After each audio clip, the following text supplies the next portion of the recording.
தஞ்சை மாவட்டம் திருவையாற்றில் தியாகராஜர் சுவாமிகளின் 177வது ஆராதனை விழாவில் பஞ்சரத்ன கீர்த்தனைகள் பாடும் வைபவம் தொடங்கி நடைபெற்று வருகிறது. இது குறித்த கூடுதல் தகவல்களை நமது செய்தியாளர் சரவணகுமாரிடம் கேட்கலாம். சரவணகுமார், இந்த நிகழ்வு குறித்து சொல்லுங்கள். மோகன், சங்கீத மும்மூர்த்திகளில் ஒருவரான ஸ்ரீ சத்குரு தியாகராஜரின் 177வது ஆராதனை விழா இன்றைய தினம் வெகு கோலாகலமாக கொண்டாடப்பட்டிருக்கிறது. அதாவது சங்கீத மூர்த்திகளில் ஒருவரான ஸ்ரீ சத்குரு தியாகராஜர் கடந்த 177வது ஆராதனை விழா கடந்த 26ஆம் தேதி மங்களேஸ்வரம் தொடங்கியது.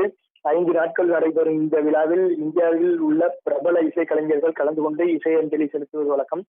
ஒவ்வொரு ஆண்டும் இதேபோல் கொண்டாடப்பட்டு வருகிறது.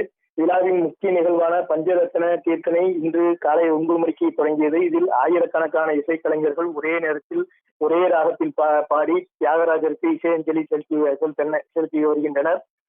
முன்னதாக காலை திருமஞ்சன வீதி உலா நடைபெற்றது. அதில் தியாகராஜரின் வெண்கல சிலையோடு வீதி உலா வந்தனர். அதற்கு முன்பாக அவர் தங்கியிருந்த வீட்டில் அவருக்கு சிறப்பு ஆராதனை அபிஷேகம் நடைபெற்றது.